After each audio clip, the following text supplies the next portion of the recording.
Teu sacrifício lá na cruz me trouxe vida, meu Jesus. Posso cantar, liberto sou. Eu sou livre pra adorar. Graça e paz do Senhor Jesus a todos. Bem-vindos ao Palavra de Deus Diária. Novamente estamos aqui com mais um capítulo lindo. Eu amo esse momento em que eu me sento aqui diante de vocês para trazer uma palavra da parte do Senhor, um estudo por dia, um conhecimento novo da palavra. Algumas coisas nos parecem estranhas, porque Deus, na verdade, estava formando aquele povo, estava moldando aquele povo para ser um povo eleito, um povo separado, um povo diferenciado daqueles povos que moravam ali por perto. Então, algumas leis para nós hoje parecem um pouco estranhas, mas você vai ter que entender uma coisa: tudo que o Senhor está ensinando aqui tem uma relação com o que havia de vir, tem uma relação com o mundo espiritual. Eu gostaria, e eu fico muito feliz, que você fizesse um comentário, que você me perguntasse alguma coisa, ou que você dissesse alguma coisa que você não entendeu bem. Eu gosto dessa interação, eu não gosto de ficar aqui só falando.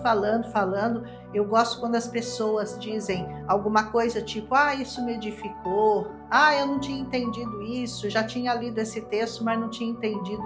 Tudo isso eu acho muito importante para que a gente cresça juntos, para que a gente não fique só eu falando e você recebendo e tá tudo certo. Não, você pode discordar, você pode ter uma opinião diferente, se bem que não pode fugir muito do que está escrito aqui na palavra. Amém?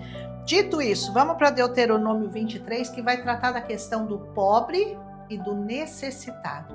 O Senhor se preocupa com os pobres e com os necessitados dessa terra, e você sabe disso. Bem-aventurados os pobres, os humildes, os necessitados, mas a humildade não significa necessariamente, eu sempre deixo isso muito claro, dinheiro, porque tem muito rico que é humilde e tem muito pobre que é soberbo. Então, isso não depende exatamente do quanto você tem, mas de como você se relaciona com Deus a partir daquilo que você possui. Um homem que era ferido ou que era encontrado sem um dos seus membros não poderia entrar na congregação. Isso não serve mais hoje como regra, concorda? Porque Gálatas 3:27 diz assim: porque todos quanto fostes batizados em Cristo, já vos revestistes de Cristo. Nisso não há judeu, não há grego, não há servo, nem livre, não há macho, não há fêmea, porque todos vós sois um em Cristo. Então, essa regra do Antigo Testamento, metaforicamente hoje, é para chamar a atenção quanto a uma exigência de Deus para que ele tivesse um Israel perfeito, separado do mundo corrompido e imperfeito ao seu redor. Esses defeitos que hoje nós não podemos entrar na presença do Senhor sem mão, sem pé, sem perna, sem braço, é um defeito espiritual. Aquele que não caminha na direção do Senhor, aquele que não toca nas coisas de Deus, aquele que não vê, é cego, ele não vê as coisas do Senhor, ele é surdo, ele não ouve as coisas do Senhor. Esse é o defeituoso hoje do Novo Testamento. São defeitos espirituais. Aleluia! Todos os defeitos, as guerras, as mortes, as batalhas do Velho Testamento tem para nós hoje esse sentido espiritual, esse defeito que diz respeito ao interior das pessoas. E as guerras que nós travamos são guerras espirituais, assim como a morte. Tudo ganhou sentido novo quando nós passamos da lei para a graça.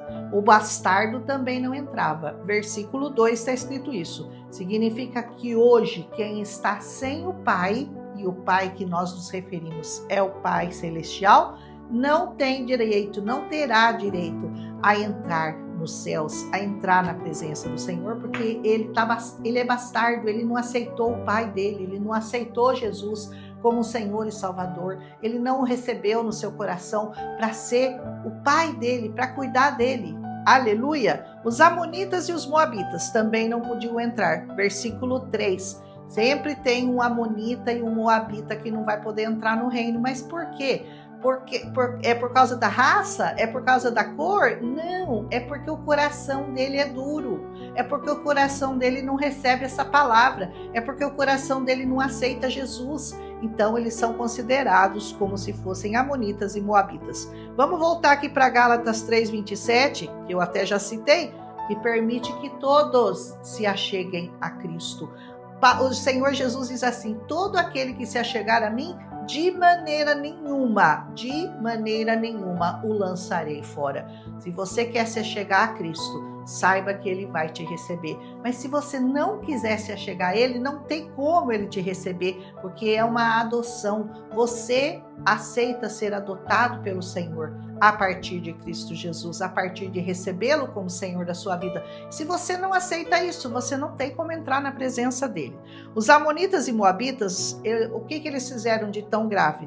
Eles não deram pão aos israelitas e também pediram para Balaão. Balaão foi contratado para amaldiçoar o povo de Israel.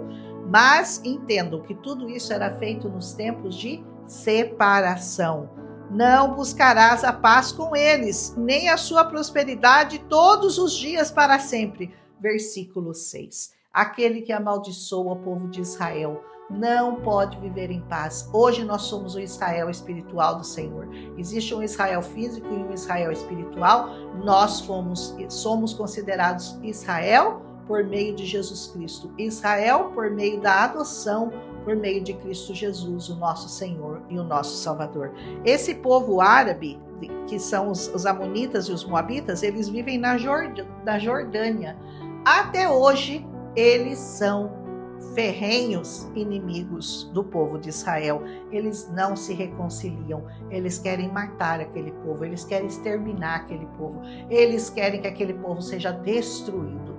Não conseguirão, nós sabemos disso, mas vão continuar lutando com as armas que eles têm. No Novo Testamento, em Hebreus 12, diz assim: segui a paz com todos e a santificação, sem a qual ninguém verá a Deus. Presta atenção, Deus, antes dele destruir um povo, antes dele chegar naquele lugar e falar, pode terminar com tudo, pode exterminar todos, ele primeiro mandava um pedido de paz. Os israelitas sempre pediam ao povo que eles iam dominar: façam paz conosco, estejam em paz conosco. Deus deseja estar em paz com todos. Mas aquele que diz, não, eu não quero ficar em paz com você, eu não vou aceitar esse Deus que você está me pregando, eu não quero me reconciliar com o Senhor, eu não quero ficar em paz com a santidade, eu quero o pecado.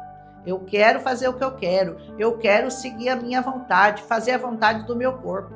Eu quero fazer aquilo que eu acho certo e acabou. Eu não quero nem saber do que você tem para me pregar, do que você tem para me falar sobre esse Jesus.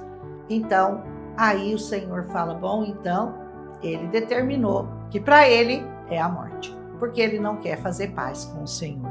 O verso 7 trata dos edomitas e dos egípcios, que Deus pede para que eles não fossem rejeitados, porque Israel foi estrangeiro na terra deles. Versículos 7 e 8. Deus não esquece de nada que você fez pelo povo dele. Tudo que você fizer por um justo nessa terra será recompensado.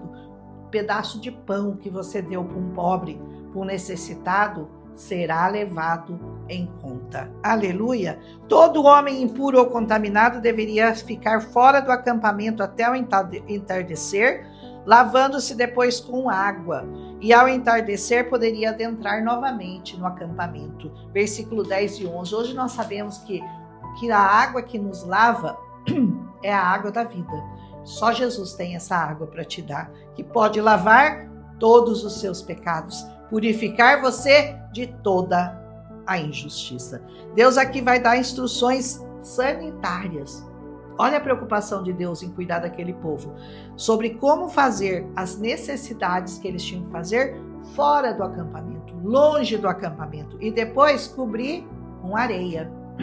Deus era um bom sanitarista ou não? Versículos 12 e 13.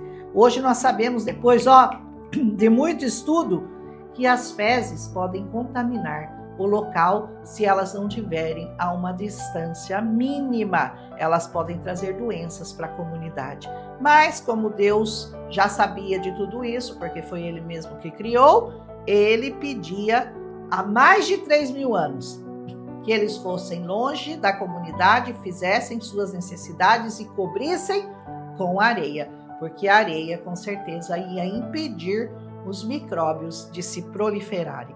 Versículo 14 diz que se algum amo fugisse do seu dono, do seu servo, e fugisse do servo e fosse se abrigar entre eles, para que eles o recebessem e não o oprimissem. Todos os que servem ao pecado e querem estar na nossa congregação, a gente não pode dizer não para ele. Ai, não, você é beberrão demais, você é prostituta demais, você se prostitui demais, você é mentiroso demais, você roubou demais, você matou, você é um homicida, você não pode ficar na nossa congregação.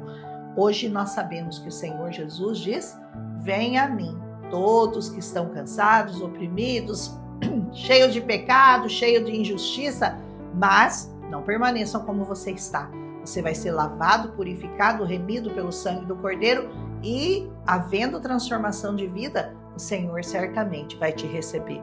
Prostituição e sodomia eram proibidos em Israel. Versículos 17 e 18. Eles eram apedrejados se fossem pegos em adultério, em prostituição ou sodomia. Sodomia é homem com homem, mulher com mulher, com animais, etc. Emprestar com juros ao irmão também era proibido. Se é para o teu irmão, não pode ter juro. Versículo 19 e 20. Mas para o estrangeiro podia. Aí podia emprestar com juros, porque amigos, negócios à parte. Será que é isso que o Senhor estava dizendo? Eu acredito que não, gente. Se você tiver uma revelação sobre isso, emprestar com juro para um e não com juro para outro, você me fala. Mas eu consigo entender que o Senhor estava protegendo aquele povo. Por que os judeus são tão prósperos? Porque eles são unidos, porque eles se ajudam. Então, antes de você ajudar uma pessoa que não é da sua comunidade, que não é da sua fé, você até pode ajudá-la, mas primeiro os da fé. Primeiro os da casa. Aleluia! É isso que eu entendo. É melhor não fazer voto do que fazer e não cumprir. Isso vai ser lembrado aqui no versículo 21 e 22. Se você fizer um voto a Deus, cumpra com esse voto. Não fuja das suas obrigações. Se você falar que você vai fazer um jejum até às 6 da tarde, não coma às 5h59,2 segundos. Não. Às 6 da tarde, você combinou, você vai fazer. Aleluia! Eu não vou comer doce um mês. Cumpra isso também. Aliás, esse é um pedido que Deus tem feito para mim, e para mim é uma coisa assim muito difícil, porque eu sou uma formiguinha. Eu gosto muito de doce, mas o Senhor tem me pedido para me abster do doce. Quando eu decidi obedecer, e vai ser logo, eu vou fazer isso. A vinha do seu irmão podia ser comida se estivesse com vontade, mas era proibido levar embora. Ou seja, você só pode apanhar com aquilo com as mãos e não podia ser apanhado com a foice. Ou seja, você tinha que pegar só aquilo que você conseguisse carregar. Está no versículo 24 e versículo 25. Tudo isso o Senhor estava ministrando, tudo isso o Senhor estava ensinando para aquele povo ser cooperativo, para aquele povo formar uma irmandade forte, uma irmandade que se protegia. Porque os judeus até hoje, eles se protegem. No mundo inteiro, você nunca vai ver um judeu abandonado. Eles vão atrás do último soldado. Como a gente está vendo lá em Gaza, que está acontecendo uma guerra lá e muitos dos israelitas foram levados cativos, estão aprisionados de uma maneira terrível. Eu não gosto nem de falar sobre isso porque dói meu coração. Mas eles não desistem. Eles vão atrás até do último soldado, porque eles não abandonam ninguém, eles são um povo muito unido. Que nós aprendamos com eles a sermos unidos na nossa comunidade, a não falarmos mal do nosso irmão, a ajudar nosso irmão, a estender a mão. Que nós aprendamos com esse povo, porque são princípios desta palavra. Aleluia! Um abraço em Cristo Jesus. Amanhã a gente volta com Deuteronômio capítulo 24. Eu estou aprendendo muito em vocês. Um abraço em Cristo Jesus e até amanhã, se o Senhor nos permitir. Teu sacrifício lá na cruz me trouxe vida, meu Jesus. Posso cantar, liberto sou. Eu sou livre pra adorar.